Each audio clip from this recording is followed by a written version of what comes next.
मंगो दुआ के शाला इंजदा नसीब होवे। मंगो दुआ के शाला इंजदा नसीब होवे। जद आवे मौत मैनू, जद आवे मौत मैनू। बिस्मिल्लाहिर्रहमानिर्रहीम। अस्सलामु अलैकुम दोस्तों और बुजुर्गों नाज़रीन, तुहाडे सामने अगली वीडियो दे नाल आ देख रहे हो तुसीं तीन चीज़ों का मरकब है। ये बहुत ही आला तो बड़ा ही अच्छा तो बड़ा ही ज़बरदस्त फार्मूला है। तकरीबन मैं 25 तो 30 साल तो जो ना कि ये बना के इस्तेमाल करवा रहे हैं और बहुत ही आला रिजल्ट है। और होर इंदा हुण एक होर जड़ा ना रिजल्ट लिया है कि जड़ा वो भी बहुत कमाल का आया है, जड़ा कि ये पित्ते की पत्थरी वास्ते भी बेहतरीन काम करता है और ये गुरदे की पत्थरी वास्ते यानी किडनी वास्ते बहुत ही आला है। किडनी दे विच सोजिश होवे और अगर पत्थरी होवे, अगर जर्रे होण, इन्फेक्शन होवे, सारे मसलियां वास्ते बेहतरीन काम करता है। और ये मैं तकरीबन 25 तो 30 साल तो फ्री बना के ते इस्तेमाल करवा रहा। और मेरी ये रिक्वेस्ट है, अपील है सारे दोस्तों भरावां के, और ये जेड़ा भी अगर बनाना चाहे ये फी सबीलिल्लाह बना के तो इस्तेमाल कराया, जिस तरह कि असीं भी बना के दे रहे हैं। और नाल नाल गलबात भी चलती रहेगी। और इस तो इलावा तुहानूं हुण मैं इहनूं बनाना भी शुरू करने आ। और सब तो पहले तुहानूं मैं दस दियां कि ये 3 आइटमां ने जिस तरह कि तुसीं देख रहे हो। और सब तो पहले यह है बंधक हिंदी। बंधक हिंदी यानी कि इहनूं रेठा भी कहा जाता है। और इस तो अगे कोशिश करनी है चीज़ां जिहड़ियां भी लैणियां साफ सुथरियां होण। जिस तरह कि देख रहे हो तुसीं, है बलादर, इहनूं भलावा भी कहा जाता है। और ये कोशिश करनी वो लैने ने जिहड़े मुकम्मल यानी कि इहदे च अंदर तेल सही होवे और ये साफ सुथरा मोटा ताज़ा दाना होवे, मरिया होया ना होवे। और ये तीसरे नंबर ते यह है शोरा। और वजन तुसीं इस हिसाब नाल लेना है कि यह शोरा जिहड़ा है ये मैं तो हुण जिहड़ा बनाउण लग्या मैं चूल्हा चला दित्ता है। नाल नाल गलबात चलती रहेगी, नाल नाल तुहानूं मैं बनांदा रहना। बिस्मिल्लाह। और कोशिश करो कि जेड़ा भी काम करो बिस्मिल्लाह पढ़ के करो। चूल्हा चला दिता है, नाल नाल गलबात चलती रहेगी। और जिहड़े ये शोरा है वो शोरा साडा तकरीबन वैसे मैं तो आधा किलो बनाने लग्या, आधा किलो शोरा होएगा। और जिहड़े ये दाने ने ये कम अज कम ये दाने 38 तो 37 तो 38 दाने दे लगणगे। 37 तो 38 दाने ये होणगे, 37 तो 38 दाने होणगे, 35 भी हो सकते हैं, क्योंकि जिन्नी देर दाने दे विच जज़ब होंदे रहणगे वो असीं करदे रहांगे। तो इंशाअल्लाह ये तुहानूं दिखाने मजीद। देखो इनू सेक लगना शुरू हो गया जिस तरह कि तुसीं देख रहे हो। और मजीद अगला स्टैप दिखाने जिवें पिघल जाएगा।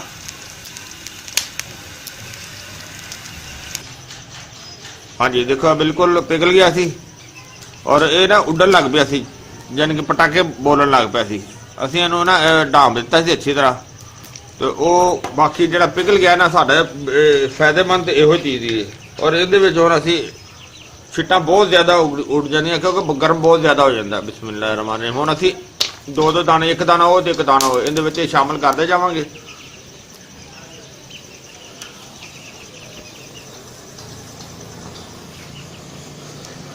और देखो इस तरह ये हर दाना इस तरह नूं जिहड़ा वो अपने आप ही अंदर अग लगती जाएगी और ये जलता जाएगा।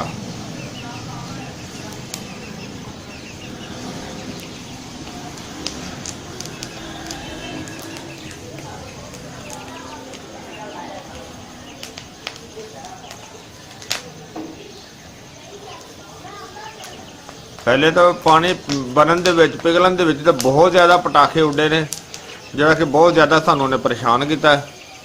ਉਹ ਜਿੱਥੇ ਇਹਦਾ ਪਟਾਖਾ ਜਿਸਮ ਤੇ ਲੱਗ ਜਾਂਦਾ ਉਹ ਬਲਕਿ ਮਾਸ ਵੀ ਪੱਟ ਦਿੰਦਾ ਹੈ।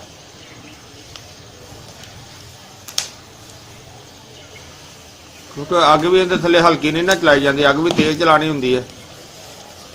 ਬਾਕੀ ਅਲਹਮਦੁਲਿਲਾ ਚੀਜ਼ ਬਿਹਤਰ ਬਣਦੀ ਜਾ ਰਹੀ ਹੈ। ਔਰ ਇਸੇ ਤਰ੍ਹਾਂ ਹੀ ਜਿਸ ਤਰ੍ਹਾਂ ਤੁਸੀਂ ਦੇਖ ਰਹੇ ਹੋ ਕਿ ਇੱਕ ਦਾਣਾ ਬਲਾਵੇ ਦਾ, ਇੱਕ ਬੰਦਕ ਦਾ, ਅਸੀਂ ਉਹ ਇੱਕ ਇੱਕ ਇਹਦੇ ਵਿੱਚ ਜੋੜੀ ਯਾਨੀ ਕਿ ਸੜਦੇ ਜਾਣਾ ਹੈ ਔਰ ਉਹ ਇਸੇ ਤਰ੍ਹਾਂ ਹੀ ਜਲਦਾ ਜਾਂਦਾ ਹੈ। ਹੁਣ ਆਖਰੀ ਦਾਣੇ ਤੁਹਾਨੂੰ ਦਿਖਾਵਾਂਗੇ ਕਿਉਂਕਿ ਉਹ ਤਾਂ ਇਸੇ ਤਰ੍ਹਾਂ ਹੀ ਜਲਾਉਂਦੇ ਰਹਿਣਾ ਹੈ ਔਰ ਆਖਰੀ ਦਾਣੇ ਤੁਹਾਨੂੰ ਦਿਖਾਵਾਂਗੇ ਫਿਰ ਦੁਬਾਰਾ।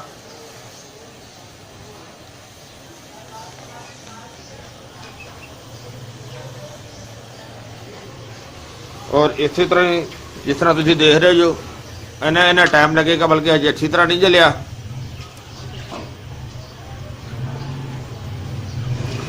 ਔਰ ਹੁਣ ਅਸੀਂ 2 ਦਾਣੇ ਹੋਰ ਇਹਦੇ ਛੱਡ ਦੇਣੇ ਆ, ਬਲਕਿ ਜਲਾ ਕੇ ਛੱਡਣੇ ਸੀ ਤੇ ਲੇਕਿਨ ਇਹ ਤੁਹਾਨੂੰ ਕਲਿੱਪ ਦਿਖਾਉਣ ਵਾਸਤੇ ਲੰਬਾ ਹੁੰਦਾ ਜਾਂਦਾ ਕਲਿੱਪ, ਇਸ ਵਜ੍ਹਾ ਤੋਂ ਹੁਣ ਅਸੀਂ ਦੁਬਾਰਾ ਬਾਅਦ 'ਚ ਦਿਖਾਵਾਂਗੇ।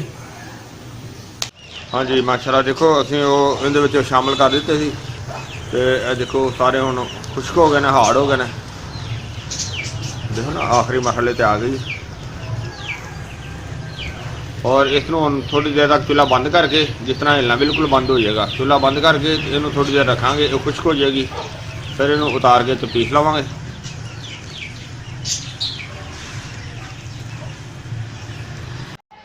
ਹਾਂਜੀ ਮਾਸ਼ਾਅੱਲਾ ਦੇਖੋ ਅਸੀਂ ਇਹ ਜਿਹੜੀ ਨਾ ਸਾਰੀ ਇਹਦੇ ਵਿੱਚੋਂ ਦਵਾਈ ਖੁਰਚ ਕੇ, ਉਹ ਦਰਅਸਲ ਥੋੜਾ ਜਿਹਾ ਲੇਟ ਹੋ ਗਿਆ ਸੀ ਤੇ ਇਹਦੇ ਵਿੱਚੋਂ ਕੱਲ ਹੀ ਅਸੀਂ ਉਹਨੂੰ ਇਹਦੇ ਖੁਰਚ ਕੇ ਦਵਾਈ ਜਿਹੜੀ ਨਾ ਅਲੱਗਾ ਕਰਕੇ ਉਹਨੂੰ ਅੱਛੀ ਤਰ੍ਹਾਂ ਕੁੱਟ ਕੇ ਬਾਰੀਕ ਕਰਕੇ ਪਾਊਡਰ ਬਣਾ ਕੇ ਉਹ ਅਸੀਂ ਦੇਖੋ ਇਹਦੇ ਵਿੱਚ ਸੇਵ ਕਰ ਲਿਆ। ਔਰ ਬਹੁਤ ਹੀ ਆਲਾ ਕਿਸਮ ਦੀ ਤੇ ਬੜੀ ਜ਼ਬਰਦਸਤ ਇਹ ਚੀਜ਼ ਹੈ। ਔਰ ਜਿਸ ਤਰ੍ਹਾਂ ਕਿ ਮੈਂ ਤੁਹਾਨੂੰ ਵੀਡੀਓ ਦੇ ਵਿੱਚ ਪਹਿਲੇ ਵੀ ਦੱਸਿਆ, ਔਰ ਦੇਖੋ ਅਸੀਂ ਇਹ ਡੱਬੇ ਦੇ ਉੱਤੇ ਲਿਖਿਆ ਹੀ ਫ੍ਰੀ ਹੈ ਕਿ ਇਹ ਅਸੀਂ ਆਪਣੇ ਹਰ ਆਉਣ ਵਾਲੇ ਨੂੰ, ਅਮੀਰ ਹੋਵੇ ਜਾਂ ਗਰੀਬ ਹੋਵੇ, ਅਸੀਂ ਉਹਨੂੰ ਫ੍ਰੀ ਦਵਾਈ ਦੇਈਦੀ ਹੈ। ਔਰ ਅਲਹਮਦੁਲਿਲਾ ਦਾ ਬਹੁਤ ਹੀ ਆਲਾ ਰਿਜ਼ਲਟ ਹੈ ਤੇ ਬਹੁਤ ਹੀ ਜ਼ਬਰਦਸਤ। ਜਿਸ ਤਰ੍ਹਾਂ ਕਿ ਤੁਹਾਨੂੰ ਦੱਸਿਆ ਕਿ ਬੜੇ ਅਰਸੇ ਤੋਂ ਕਮ ਤੋਂ ਕਮ 25 ਤੋਂ 30 ਸਾਲ ਹੋ ਗਏ ਨੇ ਇਸਤੇਮਾਲ ਕਰਵਾ ਰਹੇ ਹਾਂ। ਔਰ ਇਹਦਾ ਹੁਣ ਜਿਹੜਾ ਅਗਲਾ ਰਿਜ਼ਲਟ ਅਸੀਂ ਕੱਢਿਆ ਹੈ ਕਿ ਇਹਨੂੰ ਪਿੱਤੇ ਦੀ ਪੱਥਰੀ ਵਾਸਤੇ ਇਸਤੇਮਾਲ ਕੀਤਾ ਹੈ ਔਰ ਅਲਹਮਦੁਲਿਲਾ ਉਹਦਾ ਵੀ ਬਹੁਤ ਹੀ ਅੱਛਾ ਤੇ ਬੜਾ ਆਲਾ ਰਿਜ਼ਲਟ ਮਿਲਿਆ ਹੈ।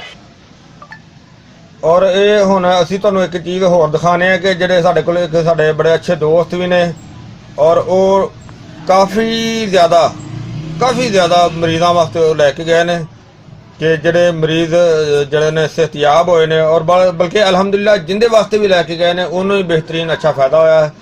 ਅਸੀਂ ਨਾਲ ਤੁਹਾਡੀ ਵੀ ਗੱਲ ਕਰਾਣੇ ਆ, ਤੁਹਾਨੂੰ ਦਿਖਾਣੇ ਆ। ਹਾਂਜੀ ਜਾਨੇ ਭਾਈਨ, ਹਾਂਜੀ ਤੁਸੀਂ ਵਾਸਲਾਮ ਜੀ, ਮੈਂ ਆਪਣੇ ਭਾਈ ਵਾਸਤੇ ਦਵਾਈ ਲੈ ਕੇ ਗਿਆ ਸਾਂ ਜੀ ਜੀ 40-50 ਹਜ਼ਾਰ ਰੁਪਇਆ ਮੇਰਾ ਸੀ ਲੱਗਣਾ, ਉਹ ਬਚ ਗਿਆ ਇਨਸ਼ਾਅੱਲਾ। ਬੰਦਾ ਮੇਰਾ ਭਾਈ ਸਹੀ ਹੋ ਗਿਆ ਔਰ ਇਹ ਦਵਾਈ ਸਾਨੂੰ ਫ੍ਰੀ ਮਿਲਦੀ ਹੈ। ਕਾਫੀ ਭੈਣਾਂ ਭਾਈਆਂ ਵਾਸਤੇ ਮੈਂ ਲੈ ਕੇ ਜਾਂਦਾ ਰਿਹਾ ਤੇ ਉਹਨਾਂ ਨੂੰ ਇਨਸ਼ਾਅੱਲਾ ਫਰਕ ਬਹੁਤ ਹੁੰਦਾ ਸੀ, ਬਹੁਤ ਜ਼ਿਆਦਾ ਠੀਕ ਹੁੰਦਾ ਹੈ। ਜਦੋਂ ਵੀ ਤੁਸੀਂ ਆਉਂਦੇ ਹੋ ਤੁਹਾਨੂੰ ਦਵਾਈ ਮਿਲਦੀ ਰਹੀ ਹੈ? ਫ੍ਰੀ ਮਿਲਦੀ ਰਹੀ ਹੈ ਦਵਾਈ ਸਾਨੂੰ ਜੀ ਭਾਈ। ਔਰ ਜਿਹੜੇ ਭਾਈ ਜਿਨ੍ਹਾਂ ਦਾ ਤੁਸੀਂ ਦੱਸਿਆ ਸੀ ਕਿ 40,000 ਰੁਪਇਆ ਜਮ੍ਹਾਂ ਕਰਾਇਆ ਹੋਇਆ ਸੀ, ਹਾਂਜੀ ਉਹ ਪੈਸੇ ਵਾਪਸ ਮਿਲ ਗਏ ਸੀ? ਪੈਸੇ ਵਾਪਸ ਮਿਲ ਗਏ ਤੇ ਬੰਦਾ ਵੀ ਅਲਹਮਦੁਲਿਲਾ ਅੱਜ ਤੱਕ ਠੀਕ ਹੋ ਗਿਆ। ਔਰ ਉਹਨੂੰ ਕਿੰਨਾ ਅਰਸਾ ਹੋ ਗਿਆ ਠੀਕ ਹੋਏ ਨੂੰ? ਉਹਨੂੰ ਤਕਰੀਬਨ ਹੋ ਗਿਆ 6-7 ਮਹੀਨੇ ਹੋ ਗਏ। ਉਸ ਤੋਂ ਬਾਅਦ ਦੁਬਾਰਾ ਸ਼ਿਕਾਇਤ ਵੀ ਨਹੀਂ ਹੋਈ? ਨਹੀਂ, ਅਭੀ ਤੱਕ ਨਹੀਂ। ਅੱਲਾ ਦਾ ਸ਼ੁਕਰ ਹੈ। ਔਰ ਇਸ ਤੋਂ ਇਲਾਵਾ ਹੋਰ ਬੱਚਿਆਂ ਵਾਸਤੇ ਵੀ ਤੁਸੀਂ ਲੈ ਕੇ ਜਾਂਦੇ ਰਹੇ ਹੋ? ਕਾਫੀ ਵਾਸਤੇ ਲੈ ਕੇ ਜਾਂਦੇ ਰਹੇ ਔਰ 1-2 ਦਿਨ ਵਿੱਚ ਇਨਸ਼ਾਅੱਲਾ ਠੀਕ ਹੋ ਜਾਂਦਾ ਹੈ ਅਲਹਮਦੁਲਿਲਾ। ਤੇ ਬਾਕੀ ਹੁਣ ਵੀ ਤੁਸੀਂ ਦਵਾਈ ਲੈਣ ਆਏ ਸੋ? ਹਾਂਜੀ, ਹੁਣ ਵੀ ਦਵਾਈ ਲੈਣਾ। ਔਰ ਇਸੇ ਤਰ੍ਹਾਂ ਕੋਈ ਵੀ ਦੋਸਤ ਕਵੇ ਤੇ ਤੁਸੀਂ ਉਹਨਾਂ ਨੂੰ ਲਿਜਾ ਕੇ, ਬਲਕਿ ਮੇਰਾ ਖਿਆਲ ਹੈ ਉਕਾੜੇ ਤੱਕ ਵੀ ਲੈ ਕੇ ਗਏ ਹੋ ਤੁਸੀਂ? ਉਕਾੜੇ ਤੋਂ ਅੱਗੇ ਵੀ ਜਾਣਾ ਹੈ। ਹਾਂ ਅੱਲਾ ਦਾ ਸ਼ੁਕਰ ਹੈ। ਤੇ ਔਰ ਇਸੇ ਤਰ੍ਹਾਂ ਹੀ ਅਸੀਂ ਤੁਹਾਨੂੰ ਹੁਣ ਦਿਖਾਣੇ ਆ ਇਹ ਚੀਜ਼ ਹੈ ਕਿ ਇਹ ਜਿਹੜੀ ਦਵਾਈ ਇਸਤੇਮਾਲ ਕਰਨੀ ਹੈ, ਇਹ ਇਹਦੀ ਡੋਜ਼ ਜਿਹੜੀ ਤੁਹਾਨੂੰ ਗਾਲਬਨ ਮੈਂ ਪਹਿਲੇ ਵੀ ਵੀਡੀਓ 'ਚ ਦੱਸ ਚੁੱਕਿਆ। ਇਹ ਚਾय ਵਾਲਾ ਚਮਚ ਜਿਹੜਾ ਉਹਦਾ ਚੌਥਾ ਹਿੱਸਾ, ਇਹ ਚਾय ਵਾਲਾ ਨਹੀਂ ਹੈਗਾ, ਇਹ ਚਾਵਲਾਂ ਵਾਲਾ ਚਮਚ ਹੈ, ਲੇਕਿਨ ਚਾय ਵਾਲਾ ਚਮਚ ਦਾ ਚੌਥਾ ਹਿੱਸਾ ਤੁਸੀਂ ਲੈਣਾ ਹੈ। ਔਰ ਉਸ ਦੇ ਨਾਲ ਇੱਕ APC ਦੀ ਗੋਲੀ ਲੈਣੀ ਹੈ। APC IPI ਕੰਪਨੀ ਦੀ ਹੈਗੀ ਹੈ APC ਗੋਲੀ। ਅਗਰ APC ਨਾ ਮਿਲੇ ਤੇ ਫਿਰ ਤੁਸੀਂ ਪੈਨਾਡੋਲ ਗੋਲੀ ਵੀ ਇਸਤੇਮਾਲ ਕਰ ਸਕਦੇ ਹੋ ਨਾਲ, ਲੇਕਿਨ ਸਭ ਤੋਂ ਬੈਸਟ ਜਿਹੜਾ ਨਾ ਉਹ APC ਹੈ, ਕਿਉਂਕਿ ਸਾਨੂੰ ਜਿਹੜੇ ਬਜ਼ੁਰਗ ਨੇ ਦੱਸਿਆ ਸੀ ਉਹ APC ਗੋਲੀ ਜਿਹੜੀ ਨਾ ਉਹ ਇਸਤੇਮਾਲ ਕੀਤੀ ਸੀ। ਔਰ ਇਹਦਾ ਇਸਤੇਮਾਲ ਜਿਹੜਾ ਹੁਣ ਮੈਂ ਤੁਹਾਨੂੰ ਦੱਸਦਾ ਜਾਵਾਂ ਕਿ ਇਹਨੂੰ ਇਸਤੇਮਾਲ ਕਿਸ ਤਰ੍ਹਾਂ ਕਰਨਾ ਹੈ। ਔਰ ਉਹ ਵੀ ਜ਼ਿਆਦਾ ਮੁਸ਼ਕਲ ਨਹੀਂ ਹੈਗਾ। ਤੁਸੀਂ ਇਹਦੀ ਜਿਹੜੀ ਡੋਜ਼ 3 ਖੁਰਾਕਾਂ ਅਸੀਂ ਦਿੰਦੇ ਆ ਇੱਕ ਮਰੀਜ਼ ਵਾਸਤੇ, ਔਰ ਉਹ ਇੱਕ ਖੁਰਾਕ ਸਿਰਫ ਡੇਲੀ ਦੀ ਇਸਤੇਮਾਲ ਕਰਨੀ ਹੁੰਦੀ ਹੈ। ਔਰ ਉਹ ਇਸ ਤਰ੍ਹਾਂ ਕਰਨੀ ਹੈ ਕਿ ਸਪਰਾਈਟ ਬਲਕਿ ਨਹੀਂ 7 ਅਪ ਬੋਤਲ, ਹਾਫ ਲੀਟਰ 7 ਅਪ ਬੋਤਲ ਲੈਣੀ ਹੈ ਔਰ ਉਸ ਦੇ ਵਿੱਚ ਹਾਫ ਲੀਟਰ ਹੀ ਪਾਣੀ ਸ਼ਾਮਲ ਕਰਨਾ ਹੈ, ਯਾਨੀ ਕਿ ਉਹ ਲੀਟਰ ਹੋ ਜਾਏਗਾ। ਉਹ ਸੌਣ ਲੱਗਿਆ ਤੁਸੀਂ ਇੱਕ ਖੁਰਾਕ ਜਿਹੜੀ ਨਾ ਉਹ ਇਸਤੇਮਾਲ ਕਰਨੀ ਹੈ। ਉਹਦਾ ਦੂਸਰਾ ਤਰੀਕਾ ਇਸਤੇਮਾਲ ਕਰਨ ਦਾ ਇਹ ਵੇ ਕਿ ਯਾਨੀ ਕਿ ਜਿਸ ਤਰ੍ਹਾਂ ਤੁਹਾਨੂੰ ਮੈਂ ਦੱਸ ਰਿਹਾ ਸੀ ਕਿ ਉਹ ਪਹਿਲੇ ਦਿਨ ਵੀ ਇਸ ਤਰ੍ਹਾਂ ਇਸਤੇਮਾਲ ਕਰਨੀ, ਅਗਲੇ ਦਿਨ ਦੁਬਾਰਾ ਹਾਫ ਲੀਟਰ ਬੋਤਲ ਲੈਣੀ ਹੈ ਤੇ ਉਹ ਵੀ ਉਸੇ ਤਰੀਕੇ ਨਾਲ ਸੇਮ ਤਰੀਕੇ ਨਾਲ ਇਸਤੇਮਾਲ ਕਰਨੀ ਹੈ। ਔਰ ਤੀਸਰੇ ਦਿਨ ਫਿਰ ਇਸੇ ਤਰ੍ਹਾਂ ਹੀ ਹਾਫ ਲੀਟਰ ਬੋਤਲ ਹੋਰ ਲੈ ਕੇ ਤੇ ਉਹ ਸੇਮ ਤਰੀਕੇ ਦੇ ਨਾਲ ਹੀ ਇਸਤੇਮਾਲ ਕਰਨੀ ਹੈ। ਦੂਸਰਾ ਤਰੀਕਾ ਇਸਤੇਮਾਲ ਕਰਨ ਦਾ ਇਹਦਾ ਇਹ ਆ ਦਵਾਈ ਖਾਣ ਦਾ ਕਿ ਅਗਰ ਤੁਸੀਂ ਮਕਈ ਦੀਆਂ ਛੱਲੀਆਂ ਦੇ ਵਾਲ ਜਾਂ ਨਾਲ ਖਰਬੂਜ਼ੇ ਦੇ ਛਿਲਕੇ ਦੋਨੋਂ ਚੀਜ਼ਾਂ ਇੱਕ ਇੱਕ ਤੋਰਾ ਲੈ ਕੇ 1 ਤੋਂ 2 ਤੋਲੇ ਵੀ ਲੈ ਸਕਦੇ ਹੋ, ਉਹਨੂੰ ਅੱਛੀ ਤਰ੍ਹਾਂ ਬੋਇਲ ਕਰਕੇ ਅਗਰ ਉਸ ਦੇ ਪਾਣੀ ਨਾਲ ਦਵਾਈ ਖਾਈ ਜਾਏ ਤਾਂ ਉਹ ਵੀ ਆਲਾ ਤਰੀਕਾ ਹੈ। ਅਗਰ ਉਸ ਪਾਣੀ ਦੇ ਵਿੱਚ ਨਾਲ ਦੁੱਧ ਪਾ ਕੇ ਜਿਸ ਤਰ੍ਹਾਂ ਕਿ ਦੁੱਧ ਪੱਤੀ ਬਣਾਈ ਜਾਂਦੀ ਹੈ ਉਸ ਤਰ੍ਹਾਂ ਵੀ ਇਸਤੇਮਾਲ ਕਰ ਲਓ ਤਾਂ ਉਹ ਵੀ ਆਲਾ ਤੇ ਅੱਛਾ ਤਰੀਕਾ ਹੈ। ਤੀਸਰਾ ਤਰੀਕਾ ਇਹਦਾ ਇਹ ਵੇ ਕਿ ਅਗਰ ਤੁਸੀਂ ਅੱਧਾ ਕਿਲੋ ਦੁੱਧ ਲਵੋ, ਉਹਨੂੰ ਅੱਛੀ ਤਰ੍ਹਾਂ ਬੋਇਲ ਕਰਨਾ ਹੈ।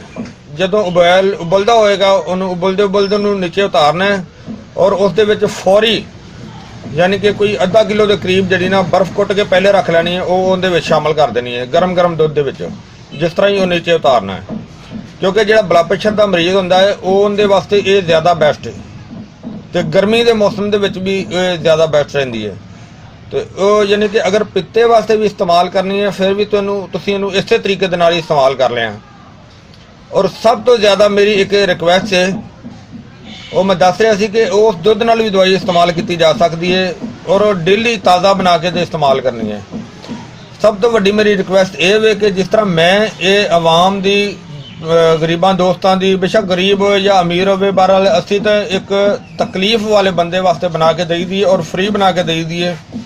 ਮੇਰੀ ਰਿਕੁਐਸਟ ਹੈ ਕਿ ਮੇਰੇ ਸਾਰੇ ਦੋਸਤ ਭਰਾ ਜਿਹੜੇ ਵੀ ਇਸ ਵੀਡੀਓ ਨੂੰ ਦੇਖ ਰਹੇ ਹੈ ਔਰ ਇਹ ਜਿਹੜਾ ਵੀ ਅਗਰ ਉਹ ਕੋਈ ਬਣਾਉਣੀ ਚਾਹਵੇ ਔਰ ਇਸੇ ਤਰ੍ਹਾਂ ਹੀ ਉਹ ਫੀ ਸਬੀਲਿਲ੍ਲਾਹ ਬਣਾ ਕੇ ਤੇ ਉਹ ਜਿਹੜਾ ਨਾ ਉਹ ਕੇ ਸ਼ੇਅਰ ਕਰੇ, ਬਣਾਉਂਦਾ ਰਹੇ। ਔਰ ਇਸ ਤੋਂ ਅੱਗੇ ਮੇਰੀ ਇੱਕ ਰਿਕੁਐਸਟ ਹੈ ਕਿ ਇਹ ਵੀਡੀਓ ਨੂੰ ਜ਼ਿਆਦਾ ਤੋਂ ਜ਼ਿਆਦਾ ਸ਼ੇਅਰ ਕਰਨਾ ਤਾਂ ਕਿ ਹਰ ਇੱਕ ਦਾ ਭਲਾ ਹੋ ਸਕੇ ਤੇ ਹਰ ਇੱਕ ਨੂੰ ਸ਼ਿਫਾ ਮਿਲ ਸਕੇ। ਮੈਂ ਉਮੀਦ ਕਰਨਾ ਮੇਰੀ ਇਹ ਵੀਡੀਓ ਸਾਰੇ ਦੋਸਤਾਂ ਨੂੰ ਅੱਛੀ ਲੱਗੀ ਹੋਵੇਗੀ। ਇਹਨਾਂ ਤੁਸੀਂ ਲਾਈਕ ਕਰਿਓ, ਸ਼ੇਅਰ ਕਰਿਓ, ਸਬਸਕ੍ਰਾਈਬ ਕਰਨਾ ਬਿਲਕੁਲ ਨਹੀਂ ਭੁੱਲਣਾ। इंशाअल्लाह अगली वीडियो ना फिर मिलेंगे। इजाज़त, अल्लाह हाफिज़, अस्सलामु अलैकुम वरहमतुल्लाहि वबरकातुहू। गए बदेरे सरकार नु कवांगे, गम हो गए बदेरे सरकार नु कवांगे, दरदां ने पाए घेर